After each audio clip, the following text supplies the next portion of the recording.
Hey there, nation, and welcome to the show where we help you to play miniatures wargaming on a budget.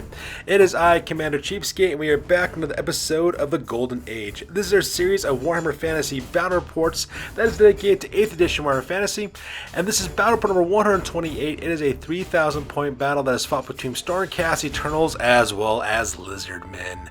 That's right, ladies and gentlemen, this is the very first battle report where I actually get to use our studio's Lizardmen army. So for those of you guys who've been tuning in for the very first time, this battle report is actually kind of a special one, and the reason why is for two reasons. One, this is the very last battle report that we will actually be taking our Stormcast Eternals army through its paces by finding all the armies in our studio's collection. We actually found 8.5 edition Warhammer Fantasy Battle rules for Stormcast Eternals, so using those miniatures in games Warhammer Fantasy Battle. Now, originally I used the Stormcast Eternals for Warhammer Age of Sigmarite content that we used to make years ago on this channel.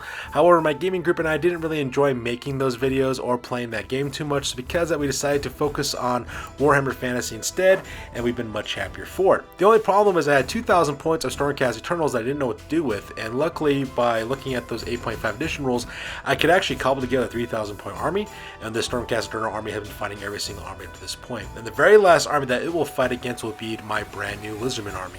So my buddy Sergeant Sigmarite will be playing the Celestial Vindicators, a 3,000 point Stormcast Eternals army, and I'll be playing the Lizards of Waaaghz, our 3,000 point Lizardman army.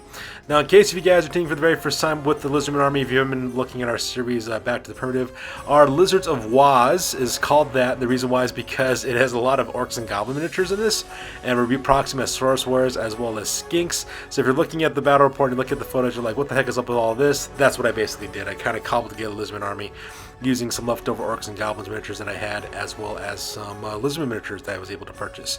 So because of that, we're actually going to go through the army list real quick for the Lizards of Waaaghz. We'll actually be spending some time on that list. For the next few minutes, I'll actually be talking about why I made the unit choices that I made for this army. So if you want to skip this part, you can. You can go and move on ahead into the actual battle report, because we're going to do a little bit more of a deep dive on the army roster on this one. Alright, so let's go and talk about the Lizards of Waaaghz, my 3,000 point Lizardmen army for Warhammer Fantasy Battle Report. So for those of you guys who don't know what's going on, what ended up happening is that we actually had a huge collection of Bone Splitter miniatures in our studio's collection because, like I said before, we actually used to play Warhammer Age of Sigmarite until we decided to go back to Warhammer Fantasy. And the problem that we ran into is that we had all these Bone Splitters and we had no idea what to do with those guys, so because of that I was able to get a bunch of secondhand Lizardmen miniatures from my local local game shop. So because I was able to combine the two together to kind of create this Lizardman army. The idea is supposed to be that the Lizardmen basically adopted some shipwrecked orcs into their ranks, and that's what this army came from. So my Lord and Hero's choices, my general's name is Kermit the Slan. He is a Slan Mage Priest. He's also the army's general as well as a battle standard bearer. He's got level 4 Lore of High Magic. He's also got the Lore Master ability for that one as well. He's also got the Channeling Staff to give him +1 to his channel attempts for Dispel Dice and Power Dice. He's got Focus and Mystery, which gives him Lore Master on the High Magic, and Harmonic Convergence, which allows him to roll 2 additional dice for channeling. I also have another character named Gatorade and Powerade. Gatorade and Powerade. Gatorade is a Saurus Old Blood. He's got a shield. He's also cool with Fencer's Blades. He's got Glittering Scales as well as a Talisman of Endurance, and he's mounted upon Powerade, which is a Carnosaur. He's got the Blood Roar as well as Loping Stride. This guy is my assassin for characters to challenge individual characters and fight them, fight monsters, that sort of thing. I got 2 skink priests. I got Slag as well as Snarl. Slag is a skink priest, level 2 wizard with the Lore of Beast. He's got Wiston's Wild Form as well as the Amber Spear. He's got the Sword of Striking for additional hits for magical attacks as well as a Cube of Darkness for dispels. I have Snarl, who's also a skink priest. He's level 1 wizard with the Lore of Heavens. He's got the Comet of Cassandora, because that's just a super fun spell to use. He's also got a Dispel Scroll for obvious reasons, as well as a Ruby Ring of Ruin, so that way you can duke in enemies with a Fireball when the opponent comes. So that way I have some magical flexibility with my unit of skinks that I have. Now for my core units, I have 2 major core units. The first one is the Saurus, which is a unit of 40 Saurus warriors, a huge honkin' formation with musician and standard bearer. They have spears as well as shields, and the other unit name is called the Karma Chameleons. There's a unit of 24 skinks with full command. They have Lustrian javelins as well as shields. They got 3 Corksagores also equipped with great weapons in that unit as well. And as you can see, if you're wondering what's going on with the names in this army, the reason why the names sound so goofy is because this army is a proxied heavy army, and it just looks ridiculous, and that's why we have these ridiculous names to go with it, because what's life without 1Z? Now then, for my special units, I have the Guacamole Guards, a unit of 36 Temple Guards with full command. They got halberds, light armor, as well as shields, and also standard discipline. And the reason why they have standard discipline is because this is where the slant is going in to give that general 10 leadership as well. The thought here with this is that I don't have very many units because each of the units have large amounts of fighters, so that way you really can't destroy units if there's too many of them for you to kill. That's pretty much what's going on with my units being outfitted the way that they are. Now, up to my next special choice is a unit called the Jurassic Jousters, a unit of 10 Cold One Riders. They have Musician as well as Standard Bearer. They got shields as well as spears, and they're counted on Cold Ones. I then also have a unit of 3 Pterodon Riders called the Charizards, which you, my YouTube viewers, actually voted for on a poll. So that's the name of this guy, named after a unit of Pokemon. They got 3 Pterodon Riders with Fire Leech Bolos as well as mounted on Pterodons. And then lastly, we have the Bulbasaur, which is a Bastiladon who's got a solar engine upgrade for him as well. And once again, you guys also named this guy too with the voting poll for this army too. So as you can see, there aren't very many units in this army. As you can see from this photo, we only have basically 3 huge units, but they're really, really massive in terms of the number of forces people they have inside of it. The idea is supposed to be that the best defense is just sheer numbers. And that pretty much makes up my army list for this one. So with the army list over with, we can play some background music real quick and show you the entirety of the Lords of the Celestial Vindicators, the 3,000 point Stormcast Eternals army I will go into, and then we'll go into battle plans as well as deployment. So that being said, let's get this video on a roll.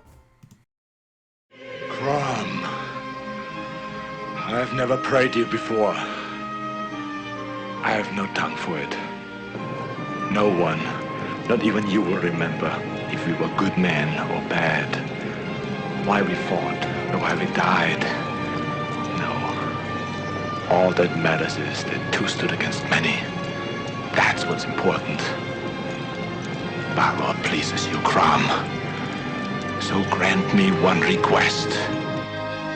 Grant me revenge. And if you do not listen, then the hell with you. Ladies and gentlemen, boys and girls, dying times here. Alright, so the scenario rules for this one is Battle Line. It is the most typical game of Warhammer Fantasy that we play in this battle in this game on this channel with standard deployments as well as standard victory conditions.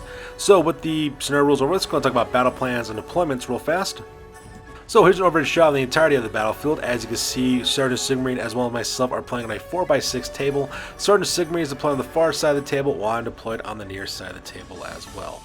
And for the most part, when it comes to the battle plan on this one, I have a pretty simple battle plan. It's just to move up as quick as I can and destroy my enemy. I'm playing Lizardmen. Lizardmen have actually a really simple tactic. They're only really good at close combat, really, so getting stuck in and getting fighting is the only thing that's really going for them. In terms of shooting, their shooting is actually pretty mediocre, all things considered, but where they really shine out that is in close combat as well as the magic phase. Lizardmen control the magic phase like it's nobody's business. At the same time, being able to defeat your opponent in close combat is also just aces for all things considered. So pretty much that's what I'm going to do. I'm just going to try to go as quickly as I can across the battlefield and fight my opponent that way. What I plan on doing is actually sending up the Thesaurus as well as my Guacamole Guards directly into Sergeant Sigmarine's infantry forces. I plan on sending the Thesaurus, my huge horde formation of 40 Source Warriors, sending them directly into the Solemn Martyrs across the tabletop, at the same time sending my Guacamole Guards directly into the Scions of Mercy, so that way it's an unfair fight and overwhelming advantage. Meanwhile, I plan on flanking on the right-hand side with the Jurassic Jousters as well as Gatorade and Powerade, destroying the units that are located on the right-hand side, while protecting my own left-hand flank with my Karma Chameleons as well as the Bulbasaur. Their idea there is just kind of protect my forces for the most part and kind of protect them from harm. Meanwhile, as you can see up there up the front, I got my vanguarded unit up of the Charizards. Their goal is to basically just fly over my enemy, drop rocks, go after really soft targets. The Charizards are actually really designed for attacking war machines is what I pretty much use that unit for, so unfortunately the Stormcast Eternals don't really have them, so I just plan on using them just to harass my enemy as best I can. I don't expect my Charizards to survive this battle for it because they're very fragile for a flying unit, but you know, them's the breaks at this point. So with the battle plan done with, let's go on and talk about our deployment. So making my left-hand flank on the far left-hand side for the Lizards of Waaaghz is my Bulbasaur. It is a Bastiladon with a slower engine upgrade. I'm really excited to see exactly what he can do. Since he's so tough, makes a really good defense for my left-hand flank. And right next to them are the Karma Chameleons. The Karma Chameleons are 24 skinks with full command. They got Lustrian Javelin shields, 3 Croxagore as well as a great weapon. Leading that unit as well are Slag and Snarl, which I've talked about with exactly what they're equipped with earlier. And making my center deployment on the left-hand side are the Saurus, which are 40 Saurus warriors with full command, with musician, standard bearer, as well as spears and shields. And right next to them are the Guacamole guards. Those guys have 36 temple guards with full command, halberds, light armor, shields, and the standard of discipline. Now, leading the Guacamole guards is Kermit the Slan, who's my Slan mage priest, who's also my general, and we also kind of talked about what he's equipped with as well. And making my right-hand flank on the left-hand side, that is Gatorade, my Sora's Old Blood, who's also mounted on top of a Carnosaur called Powerade. So those are my two guys on the Carnosaur. So those guys, we talked about earlier what they were equipped with as well, so kudos to them. And on the right-hand side are my Jurassic Jousters, which 10 Saurus Cavalry as well. And up in the front are the Charizards, we have 3 Pterodon Riders with Fire Leech Bolas. And that pretty much makes up my deployment for this one. Alright, so let's talk about the deployment for the Celestial Vindicators. So starting off the left-hand side, those guys are called the Ceres the Aether. It is a unit of 5 Prosecutors with Sigmarond armor, Celestial paired Celestial Hammers. Leading that unit as well are 2 characters. We have Orion the Sky Hunter, who is a Knight Venator. He's got Sigmarond armor, Realm Hunter's Bow, Hand Weapon, as well as a Star Eagle. And leading that unit as well as Icarus the Lamplighter, who's a Knight Azure with Sigmarond armor, Starblade, as well as a Shriving Light. Right next on the right-hand side, the Skyforge Snipers, unit of 3 Vanguard Raptors with Sigmarond armor, hand weapons, and long short crossbows. And right behind them are the Venerable Falcons, which unit of 3 Aether Wings. So making up Sergeant Sigmarin's core in the center of his army, on the left-hand side, there's a unit called the Solemn Martyrs. You have 10 Liberators with Sigmarond armor, great weapon, as well as shields.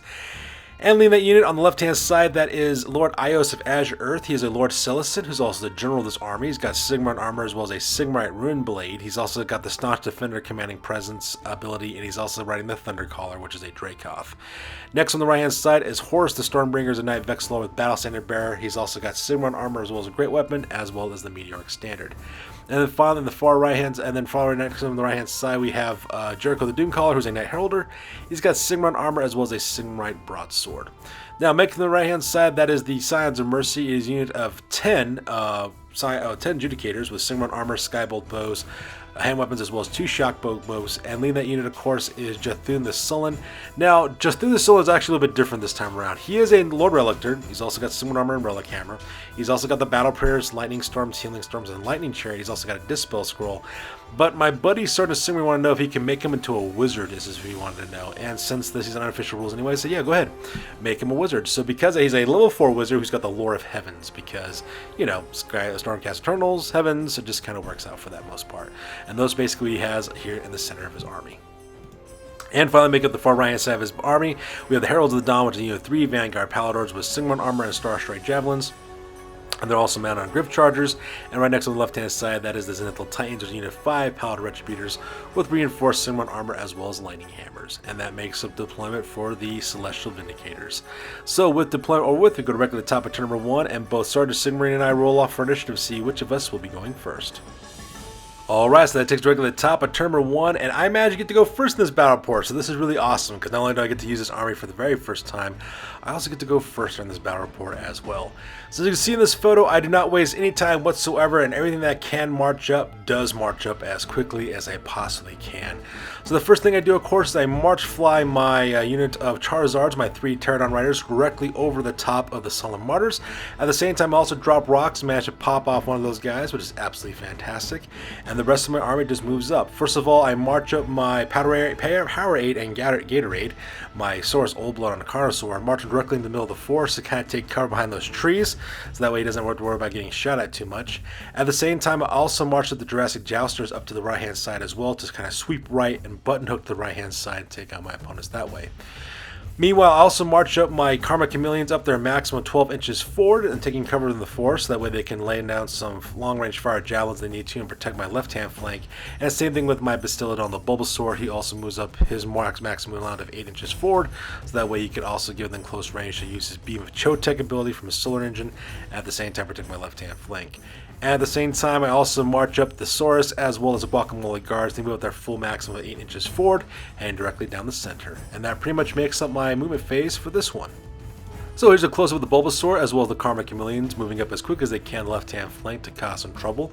And to be honest, I'm really excited to see exactly what my units can do in close combat and shooting everything else, because this is the very first time I'm using them, and I'm pretty excited to see exactly what they can do. And here's a close-up of the swords as well as the guacamole guards, my two huge, massive units of infantry forces. The idea is supposed to be that, you know, it takes a lot to break these guys, and that's the reason why I stacked them full of numbers the way that I did. And here's a close-up of Gatorade and Powerade as well as the Jurassic Jousters moving up directly to the right-hand flank of the battlefield.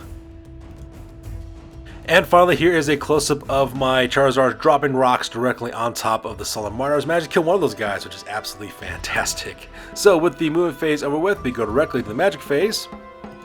And the magic phase is actually pretty epic, all things considered. I forgot how cool it was to actually use magic after playing the Stormcast Eternals for so long. Stormcast Eternals don't really have all that too much in terms of magic with the 8.5 rules. All they can really do is use battle prayers, as rules is written. I did give my buddy Sergeant Sigmarond the ability to take losing levels if he wanted to for his Lord-Relictor, but I didn't do that just because I wanted to use the rules as written. And I forgot how important the magic phase really is because I was just surprised the number of power dice I was able to generate. Just to give you guys an example, when I roll up for my channeling attempts, I actually get to roll 4 dice. 2 of them are from my Slan Mage Priest, and the other 2 are from my other 2 Skink Priests, which is actually kind of crazy. I actually managed to get 3 power dice channeling from that, and the reason why is because of the channeling staff that I gave my Kermit the Slan. Basically, it's power dice and a 5-up, so that part was really cool as well. So I did try to cast the boosted version of the Amber Spear with Snarl. He did try to cast that spell, but unfortunately for me, though, Sergeant Sigmarond was able to get rid of that spell, make sure that one couldn't go off. I then tried to cast the Wiston's Wild form, which my opponent let me get off on my Karma Chameleon, so now they have +1 strength and +1 toughness, so these are strength 4, toughness 4 skinks, which is absolutely terrifying. I then tried to cast the Comet of Cassandora, but my opponent was able to dispel that, and so because that most of the magic phase was not really good for my priests. However, the one that really helped out, though, was I cast the boosted version of Walk Between Worlds, and unfortunately for my opponent, he wasn't able to dispel that spell from going off, so because of that, I was able to send up Gatorade and Powerade for 20 inches as if they had the Ethereal special rule, and I parked them right behind the back rank there, right behind the Sullen Martyrs. Like I said, Gatorade and Powerade are designed to be character assassins, or monster assassins, whatever it happens to be on the tabletop. He's got Fencer's Blade, which means that my opponent will have to hit me on the 5-up at least. I got 1-up armor save. I got a 5-up ward save with the armor of Talisman of Endurance on him as well, so that's kind of nice. Not to mention Powerade could also put D3 wounds on people with his attacks, so if anybody's going to be able to kill anybody, it's these two. These guys are really, really awesome. I'm really looking to see exactly what this unit can do.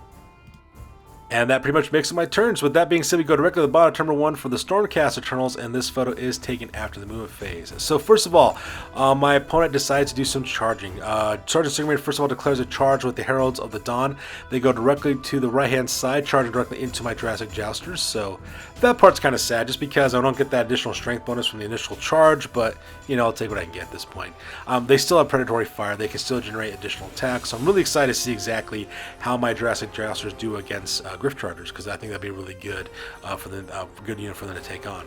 Meanwhile, at the same time, my opponent also declares a charge with Icarus the Lamplighter, as well as the Ceres the 8th directly into Powerade and Gatorade, so because of that, they get engaged in close combat on the left-hand flank. Meanwhile, at the same time, the Zenithal Titans also declare a charge into my Charizard, so because of that, those guys are now engaged in close combat with the Zenithal Titans.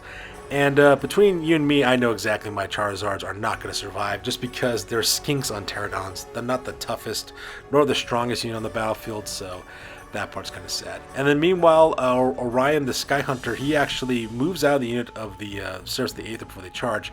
He goes right behind the Sky Force Snipers, and then he also sends up the Venerable Falcons into a blocking position to march block my Karma Chameleons as well as my Thesaurus.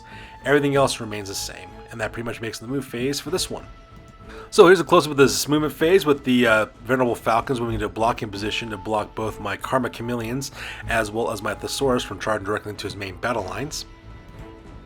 And here's a close-up of Ryan the Sky Hunter, just kind of moves up right behind the Skyforce Snipers, that way he can lend some long-range shooting with his shooting abilities. And here's a close-up of Icarus the Lamplighter, as well as the Ceres of the 8th charging directly into the left-hand flank of Gatorade and Powerade. I'm actually looking forward to see this fight, how it goes, because I want to take my Source Old Blood and this Connoisseur through his paces, and I want to know exactly what they can and can't do, and this is going to be a really good challenge for them to see exactly what they are capable of. And here's a close-up of the Zenithal Titans charging directly into the Charizards, and I know these guys are dead, but, you know, them's the breaks, I suppose. And finally, here's a close-up of my Jurassic Jousters engage in close combat with the Heralds of the Heavens.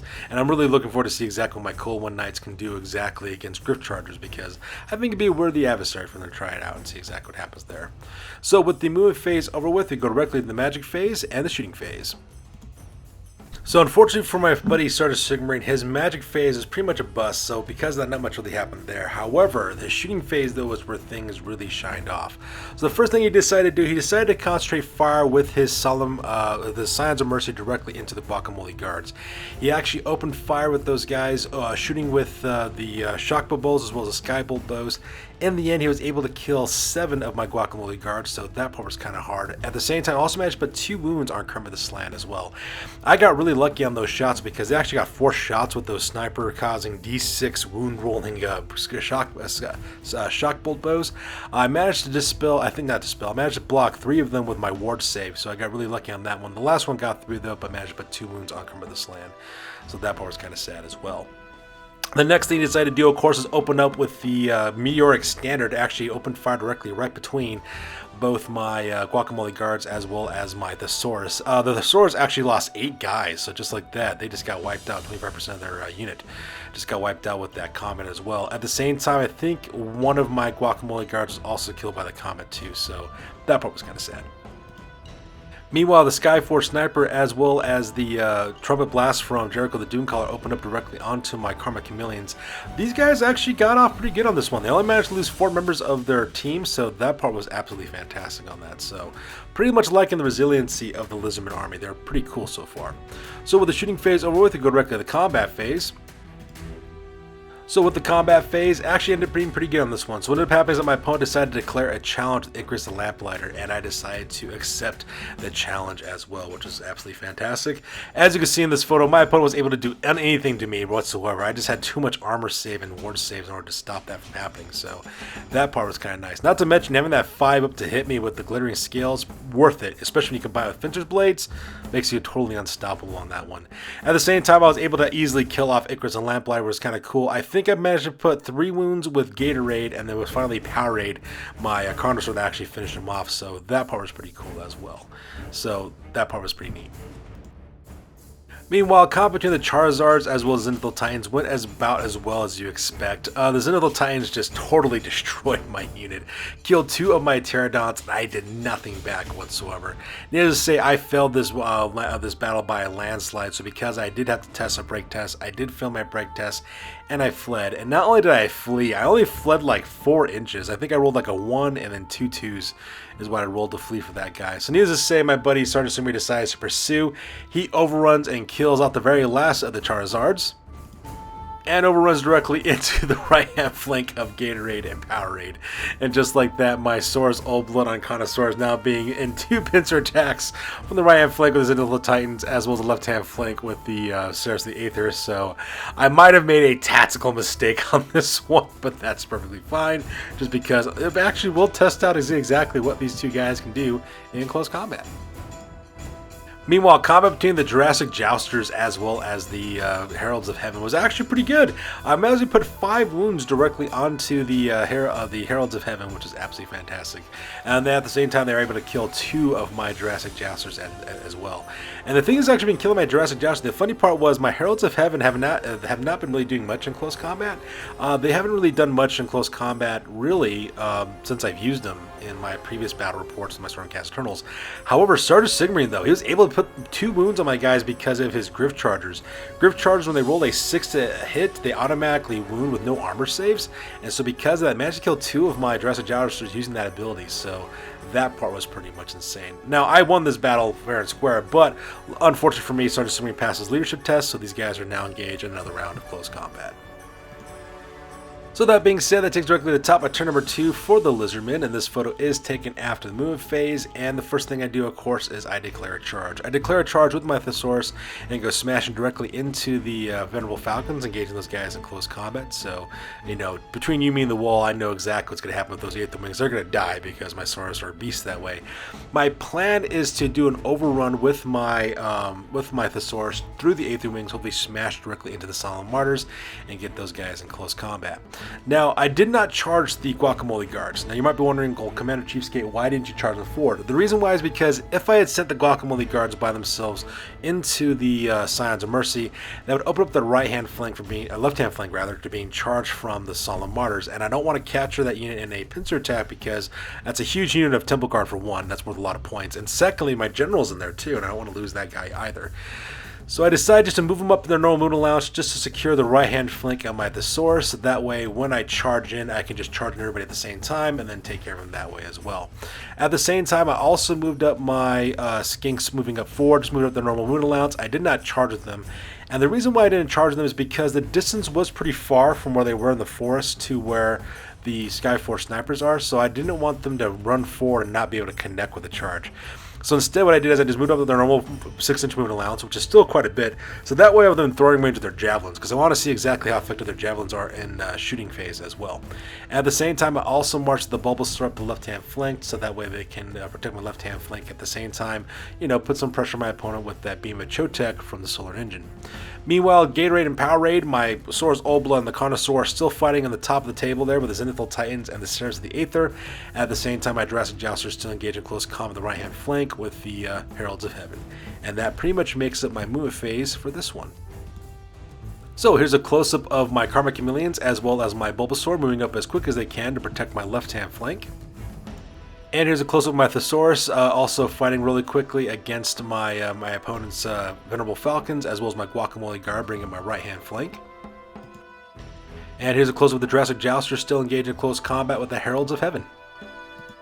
And here's a close-up of Gatorade and Powerade being swarmed by the Seraphs of the Aether, as well as with the Zenithal Titans. And I'm really forward to see exactly what happens here in this combat. So with the movement phase over with, we go directly in the magic phase. So once again, in the magic phase, I was able to get Wissen's Wild Form off once again. Had a really good magic phase, managed to put up, I think, 2 more power dice, so had a pretty good magic phase in this turn. So because that gave +1 strength and +1 toughness to my Karma Chameleons, which is great now because now their javelins are going to be +1 strength added to it, so it'll be strength 4 attacks, which would be really, really nice. My opponent basically held back on that one just because he didn't know I was going to pull out for my, my high magic spells instead. Unfortunately for my buddy Sergeant Sigmarond, he did not see what I was going to do with my magic phase. I decided to put my remaining 6 dice directly into the boosted version of the Amber Spear. That was basically what I decided to do with that one. So I rolled all 6 dice. I actually managed to get that spell off without rolling a miscast, which is fantastic. My opponent tried to do exactly the same thing back, but unfortunately for him, though, he just failed to score by 2 points. So because of the boosted version, the Amber Spear goes off. I launched directly at Lord Ios of Azure Earth, and since he's riding a monstrous beast, he can't benefit from the Lookout Sir roll. Managed to put 6 wounds on that guy, which is absolutely fantastic. He is 2 wounds away from being killed, so that part was totally epic as well. That part was just super nice. I would put those 6 wounds on that guy, so fear it. Fear the Amber Spear. That thing is absolutely fantastic. So with the magic phase over with, we actually skipped the shooting phase, and the reason why is because I did open fire with my skinks onto the Skyforce snipers, but I flooded my rolls. I did not land a single hit, and the ones that did manage to hit didn't wound at all, so that part was really, really embarrassing. So with the shooting phase over with, we go directly to the combat phase. And in the combat phase, I had no problem whatsoever wiping out the Venerable Falcons, and of course I overran, and when I overran, I rolled boxcars, so I landed directly right in the front of the main lines of the Solemn Martyrs, so that part was absolutely fantastic. Really, really kudos on that one. So I'm really looking forward to seeing exactly how this fight goes, as I want to see exactly what my Thesaurus can do, especially against Stormcast Eternals, which are really good infantry, so I'm really looking forward to see exactly how they take on that challenge as well. Alright, so with that being said, we go directly to the combat phase. Unfortunately, close combat was not that good, for me anyways. In the end, what ended up happening is that Gatorade, my Saurus Old Blood, just could not take the number of blows that were coming his way from the Seraphs of the Aether, so because of that, he did die, so that part was kind of sad. Same thing with the combat from the Zenithal Titans as well. I think the last Zenithal Titan was the one who managed to put the killing blow on Gatorade, and also managed to put 3 wounds directly onto Powerade, which is my Connoisseur. So because of that, not so great. Lizardmen are really, really horrible with initiative, so because of that, they're always going to be attacking last in most cases. Now, with that being said, though, when I counterattacked, though, that ended up being Beast Mode. I decided to put all my attacks from my Connoisseur directly into the Seraphs of the Aether because they seem like the target that would be the easiest to kill. And as you can see here, I managed to kill almost all of them except for one of those guys, so that part was absolutely fantastic. Unfortunately for starter Sigmarite, though, he had to take a break test. He failed that break test, and his lone surviving Seraph the Aether fled off the battlefield, so that was kind of sad. I do fail my leadership test to kind of combat reform to face off against the Zenithal Titans, so because of that, they're still on my flank, and that part's kind of rough. And once again, combat between the Jousters, Jurassic Jousters, as well as my opponent is actually pretty brutal. I actually lost this fight, all things considered. Actually, those Griff Chargers, man, that getting through that armor save with those 6 that they roll was really brutal. They killed 3 of my my Coleman Knights. So that part was kind of sad. I do manage to kill the very last wound on the third Palador Hunter, so that part was kind of nice. I was able to put a floating wound on another one as well. I believe my opponent, let's see, he cost 3, actually, we tied, actually, now I think about it. Yeah, that's what ended up happening, because I have a standard bearer, so that's what ended up happening. And actually, no, I won this combat because I have a musician, but my opponent was able to pass it. That's what ended up happening. That's right, that's what happened. He managed to pass this one with his musician, so with his leadership test, so because of that, these guys will be going another round of close combat.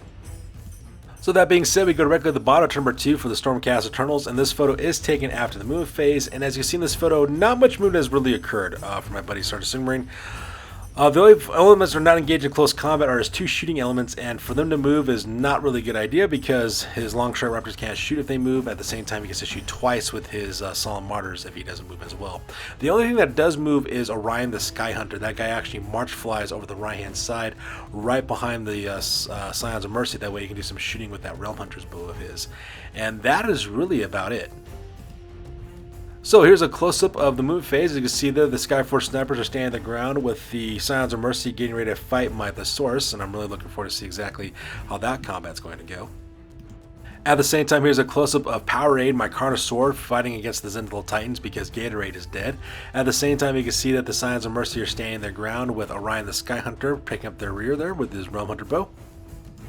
And finally, here's a close-up of the Heralds of the Dawn engage in close combat with my Jurassic Jousters. And unfortunately, once again, for Starter Sigmarine, we actually skipped the magic phase on this one, just because he wasn't able to get off any spells. This time around, he actually tried to cast off a couple of spells. I used my Dispel Scroll as well as my Cube of Darkness to stop 2 of his spells, and the rest of them were just shut down with my normal just die rolling for my power pool. So because of that, Starter Sigmarine didn't really have a magic phase. So with the magic phase over with, we go directly to the shooting phase.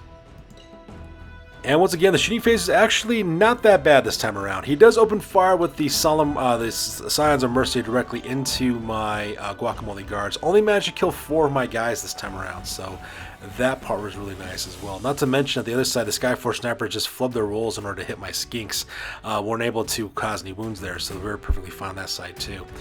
So I got really lucky on this one. Luckily for me, I got really lucky with my opponent. Sergeant Sigmarite opened fire with the Realm Hunter's bow from Orion the Sky Hunter. I was able to ward save that with that 4-up ward save for Kermit this land because that's who he was targeting. Got really, really lucky on that one. At the same time, he also does exactly the same thing with his 2 shock bow bows. Fired 4 shots. I was able to stop all of them as well. So with that ward save is really saving Kermit this land at this point. So kudos to that. Meanwhile, in the combat phase, it's unfortunate for me, Powerade did die. He finally got hammered to death by the Zenithal Titans, so he got crushed beneath their Thunderhammer, so that part was kind of sad. But at the same time, though, I'm not too disappointed about it. Yes, it's sad that Powerade and Gatorade are dead, but at the same time, I want to see exactly what they could do in the close combat phase, and I got a pretty good idea. They're pretty deadly, so I'm pretty happy with the way all things considered, because now I get a good idea about how much they can withstand and what kind of damage they can cause as well.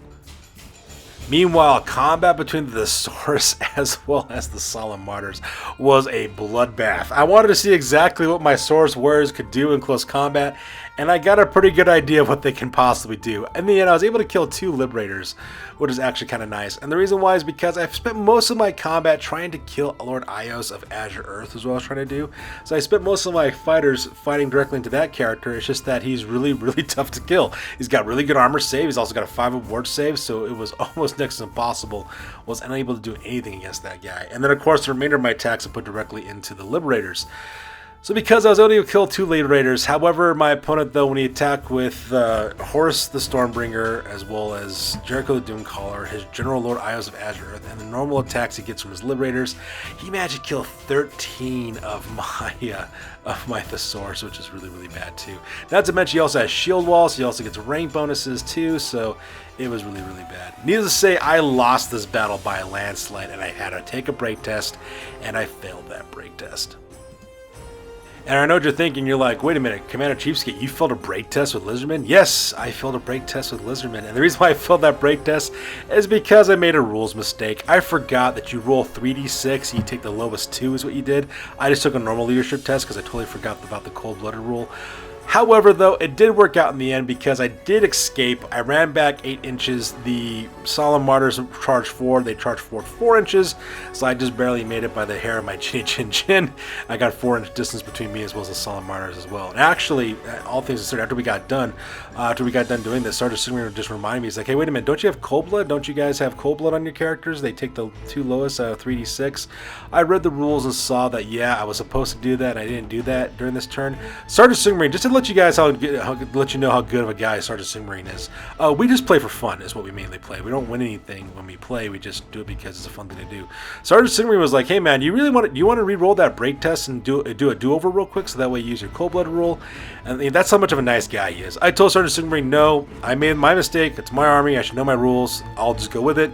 So because I did fled, I decided to stay with the rules. But now I'll always remember that, make sure I have that cold-blooded rule. So that's one of the things. Because, this is something you need to remember for your army. And like I said before, that just kind of shows you how much of a good guy Sergeant Sigmarond really is.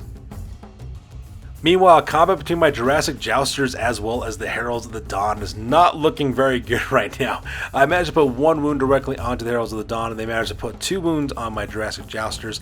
I lost this combat, but I was able to pass it with my Cold Blood rule, and we go another round.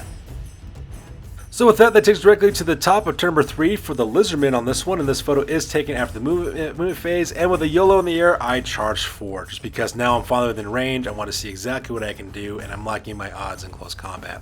So the first thing I do is I declare a charge with the Guacamole Guards. I have no problem whatsoever smashing directly into the Scions of Mercy, so now those Judicators are now engaged in close combat with my Temple Guard, and I'm really looking forward to see exactly how that combat goes.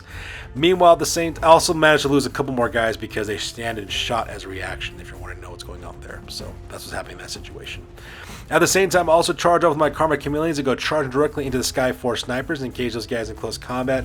My opponent did decide to try to stand and shoot, but the long strike crossbow has slow to fire rules attached to him, so he couldn't do that.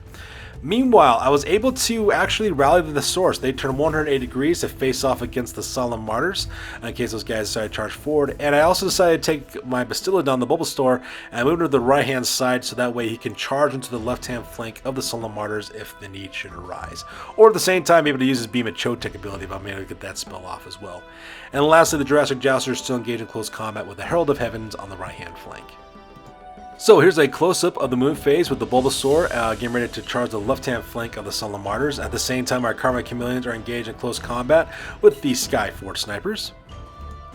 And here's a close-up of the Source, who did a rallying movement, so turning 180 degrees to face up against the Solemn Martyrs. And here's a close-up of my Guacamole Guards charging directly into the Scions of Mercy, engaging those guys in close combat as well. And finally, here's a close-up of my Jurassic Jousters engaged in close combat with the Heralds of the Heavens. And this one is slowly taking a negative turn on me now, so my guys might not last that much longer. But so far, though, can't complain. They're taking on 3 Griff Chargers, so not that bad whatsoever. Alright, so the magic phase. Got really lucky on the magic phase. First thing I did is I cast Fiery Convocation off directly onto the Solemn Martyrs. Luckily for me, I was able to put 1 wound on Lord-Ios of Azure Earth. At the same time, I was able to put that 1 wound. I managed to kill one of the Liberators as well, so that part was really nice when I was able to do that. I managed to put 2 wounds on the unit, killing a Liberator, and putting another wound onto the General. And the last thing I was able to do, I was able to cast Arcane Unforging, which was a really good spell. I was able to get that spell off. Managed to put the last wound directly onto the General Lord-Ios of Azure Earth by destroying his Sigmarite Runeblade, and at the same time I was able to put that last wound on him and kill that General as well. Now, of course, that does leave my Skinks kind of vulnerable because I was able to cast Wisdom's Wild Form, but I'd rather kill an enemy General. That's a really trade-off, all things considered. So with the magic phase over with, we go directly to the combat phase. As you can see in this photo, combat was actually pretty good on this one. Managed to kill 2 members of the Skyforce Snipers, so that part was kind of cool. They themselves were able to kill, I think, 5 of mine is what they ended up doing, just because they got to go first because they have the higher initiative value. Needless to say, though, I won this combat by a landslide for the number of wounds I had, as well as rank bonuses and charge and standard bear and all that kind of stuff. So because that, my opponent had a test for his break test. He failed his break test and he fled. I, however, tested to restrain because unlike my Asaurus units, I can actually do that because these guys are skinks and they're a little bit smarter. So because I did pass my restraint test, instead do a quick combat reform real quick to face off against the left-hand flank against the Sullen Martyrs, and so that way I can get these guys in a pincer attack in close combat. Meanwhile, close combat between the Scions of Mercy as well as my Guacamole Guards was actually pretty good, all things considered. They did manage to kill 4 of my Temple Guard, which is kind of sad, but I was able to kill 1 of their Judicators as well as kill Jathuhn the Sullen, the Lord-Relictor, from my enemy's army. So because of my enemy's magic phase is now completely wiped off the table, because I managed to put enough wounds with my halberd attacks from my Temple Guards against those guys. So that part was kind of cool. Now, unfortunately for my opponent, he does have to take a break test because I won this combat by a landslide. Sergeant Sigmarine rolls for his break test. He fails his break test. He flees, and I pursue. I think he fled something like 8 inches, but it didn't really matter though because I rolled a 9. So because of that, my Guacamole Guards, of course, chopped down the last of the Scions of Mercy and killed those guys. And I overrun directly into the back of the Zenithal Titans and catching those guys in close combat. So that part is pretty epic as well. Meanwhile, close combat between the Jurassic Jousters as well as the Heralds of Heaven. I was able to finish off the second member of the Heralds of Heaven, and they were able to kill one of my guys as well. Now, regardless of which one of us won, however, though, we are both below 25% of our starting values. I believe I won combat as it ended up happening, so because he does have to take a break test, but I'm below 25%, which means I have to take a break test too. And we both flee is what we decided to do. My opponent failed his break test because he fled back some ungodly amount of distance. I think like 10 inches is what he ended up doing, going all the way back directly towards the edge of the table. I failed my break test too, and yes, I did use Lizardmen cold-blooded rules, but I still failed it because I had to roll a double 1, which I did not do, and I fled back I think 8 or 9 inches when I ended up doing it as well. So because of that, we're both taking off towards the table edges, and we're running for the hills. And with that, that takes directly to the top of turn number 3 for the Stormcast Eternals, and this photo is taken after the move phase. As you can see in this photo, my opponent decided to YOLO it and charge forward. He sent the Solemn Martyrs directly into the Thesaurus, catching him in close combat. Hopefully my Thesaurus can survive a round of combat and still get stuck in, because if that happens, if my opponent doesn't break and run me down, what that means is I can hold him in place and then I can ram him from behind by attacking with my skinks and catching a pincer attack, and hopefully get him in a full envelopment by charging my Bulbasaur into his left-hand flank. If I can do that, that would be absolutely fantastic. At the same time, my Guacamole Guards still have a lot of work cut out for them because they're still taking on the Zenithal Titans at the top of the table. So we'll see exactly how it goes there. At the same time, my opponent did lose the last of his Heralds of Heaven. That guy failed his rally test, and he flew off the edge of the table as well. So here's a close move phase with the Sullen Martyrs charging directly into the Thesaurus, and I'm hoping that my Thesaurus could survive a round of combat and not break, so that way I can get my opponent a full envelopment. At the same time, my Guacamole Guards do have their work cut out for them. Yes, they're attacking the Zenithal Titans from behind, but at the same time, though, they're being flanked on the right-hand side by Orion the Sky Hunters, so I do have my work cut out for me on that part of the table as well. And I forgot to mention this earlier, the last of the Skyforce Snipers also fled off the table with the last member of the Heralds of the Heavens as well. So with the movement phase over with, we skip the magic phase because my opponent has no more wizards left in his army, and we skip the shooting phase because all of his shooting elements are destroyed, and we go directly to close combat. So with that, we go directly to the combat phase. As you can see in this photo, combat phase was absolutely brutal. I lost 10 Saurus warriors. In the end, I was able to kill 2 Liberators as well. And the reason why is because my opponent just has amazing armor saves. He's actually armor saving on a 3-up, I think is what he's armor saving with, even with my -1 to hit, -1 because of my strength for attacks. He's also got a 5-up ward save. And as you guys remember, Stormcast Eternals are built to last. So because I was only able to kill 2 of those guys, unfortunate for me, I failed this battle really bad, and because I had to take a break test. But this time around, though, I did use my cold-blooded rules correctly this time. When I rolled my 3d6, I rolled 2 1s and a 2. So because of that, I took away the 2, got my double 1s, so I got insane courage. So because of that, my Thesaurus are standing their ground for another turn. Meanwhile, combat between the Guacamole Guards as well as the Zenithal Titans were actually pretty good. Managed to kill 2 of those Zenithal Titans. At the same time, though, he was able to kill 7 of my guys as well. So because this, my opponent did actually win this combat phase. I had to take a break test. Lucky for me, though, my cold-blooded effect kicked in. So because I stay another round of close combat up here in the top. And I gotta tell you, it's starting to come down to the wire. I'm really getting kind of antsy because I'm taking a lot of losses and my opponent isn't. And I'm just starting to realize I might not win this one. So that being said, ladies and gentlemen, that takes directly to the top of turn number 4 for the Lizardmen. That's right, we got the turn number 4 on this battle report. This one's been a knockout, drag-out, grind fest so far. And this photo is taken after the move phase, and my plan comes to fruition. I charge up with the Karma Chameleons.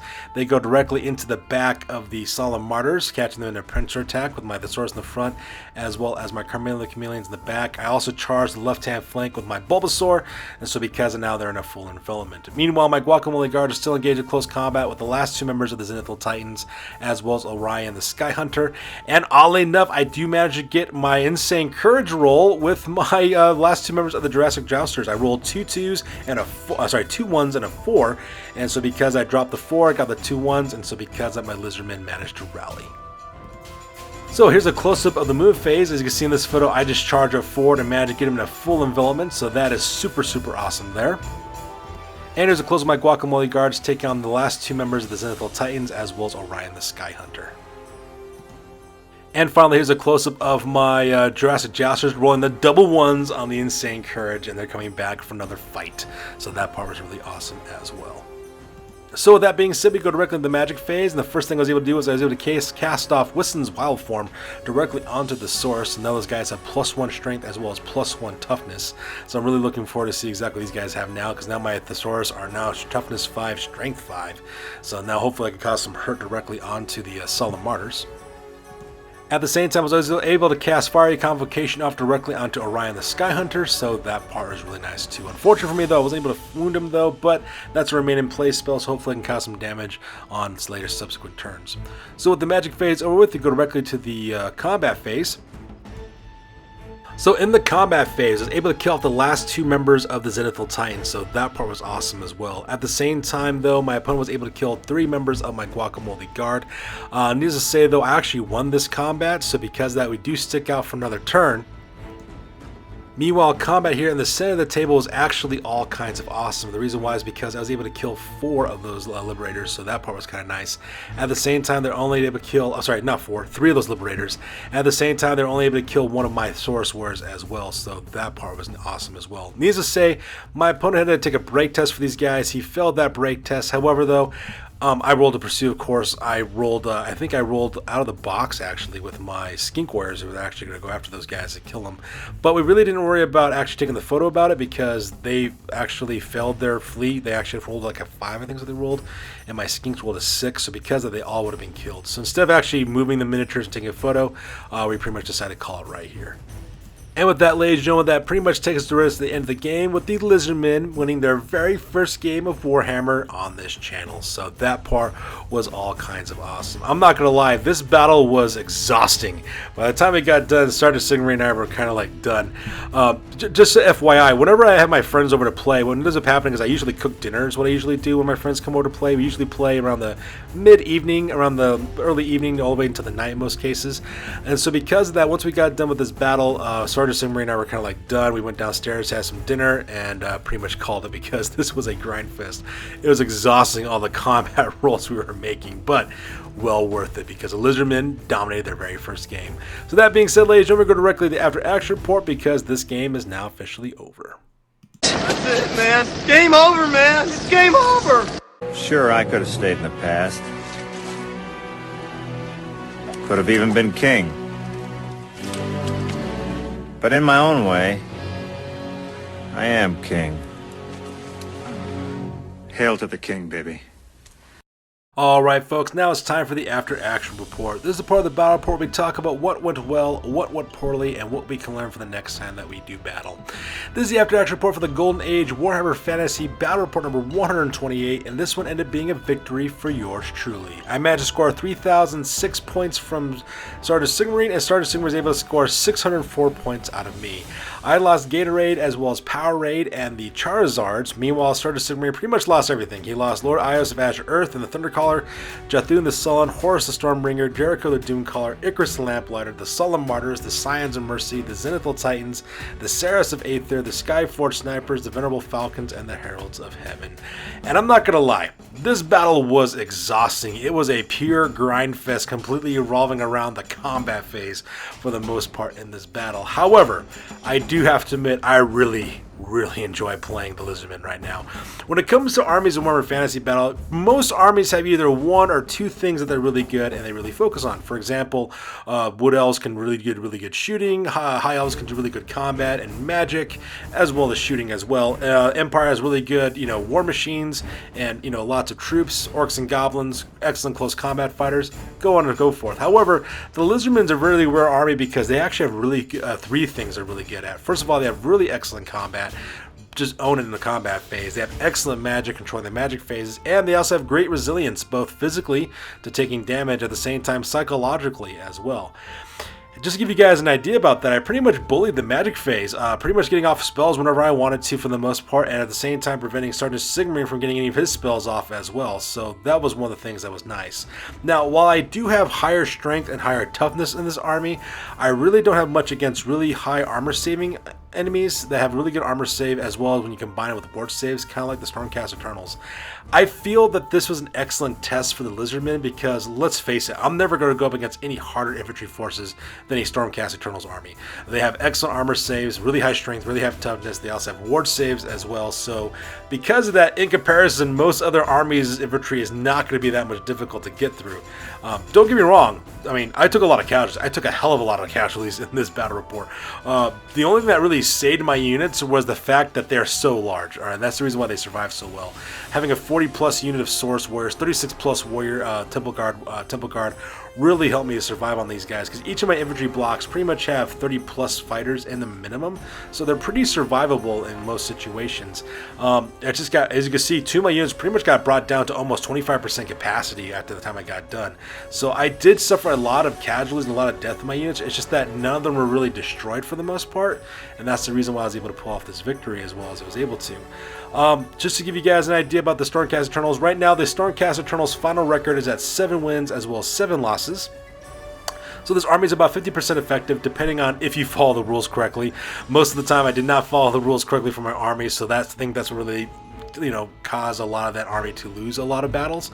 But I think that my buddy Sergeant Sigmarond will actually have a better time playing this army in the future, because he actually knows the rules better than I do, so that kind of shows you. And right now, my Lizardmen's army right now is currently at 1 win and 0 losses. And just like my Stormcast Eternals army, we will take the Lizardmen through its paces by having gone up against every single army in the studio's collection to see exactly how it does. In the end, this was an extremely fun game against an excellent opponent, and as always, I am looking forward to fighting against Sergeant Sigmarond in the future. That's good to do for this one, you guys. As always, please feel free to like, comment, and or subscribe. Your guys' input is invaluable to us as always. Also check us out on Facebook, Instagram, as well as blogger.com for all the latest, greatest hobby news related to this channel. That's good to do for this one, you guys. We will catch you guys next one. Peace out and stay classy.